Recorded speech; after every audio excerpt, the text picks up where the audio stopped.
സമഗ്രതാവാദം അല്ലെങ്കിൽ gestalt theory. Gestalt എന്നുള്ള പദം ജർമ്മൻ ഭാഷയിൽ നിന്നെടുത്തിട്ടുള്ളതാണ്. ജെസ്റ്റാൾട്ട് തിയറിയുടെ വക്താവ് മാക്സ് വെർത്തിമർ. ജെസ്റ്റാൾട്ട് തിയറിയുടെ പ്രചാരകർ കൊഹ്ലറും കോഫ്കയുമാണ്. ജെസ്റ്റാൾട്ട് തിയറിയിൽ പ്രത്യക്ഷണത്തിന് അല്ലെങ്കിൽ പെർസെപ്ഷന് കുറെ ഊന്നൽ നൽകി. പഠനം എന്നത് വ്യക്തിഗത അനുഭവവും ഉൾക്കാഴ്ചയും പ്രശ്നപരിഹരണവും കൂടിച്ചേർന്നതാണ്.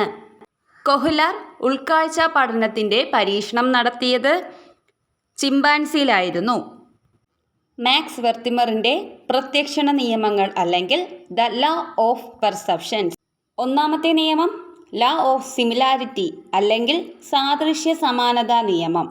രണ്ടാമത്തേത് സാമീപ്യ നിയമം അല്ലെങ്കിൽ ലോ ഓഫ് പ്രോക്സിമിറ്റി. മൂന്നാമത്തേത് ലോ ഓഫ് ക്ലോഷർ അല്ലെങ്കിൽ പരിപൂർത്തി തുറന്ന നിയമം.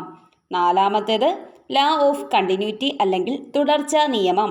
അഞ്ചാമത്തേത് ലോ ഓഫ് റൗണ്ട് ഫിഗർ അല്ലെങ്കിൽ രൂപ പശ്ചാത്തലം. വെർത്തിമറിൻ്റെ ആശയമാണ് ഫൈ ഫിനോമിന എന്നറിയപ്പെടുന്നത്.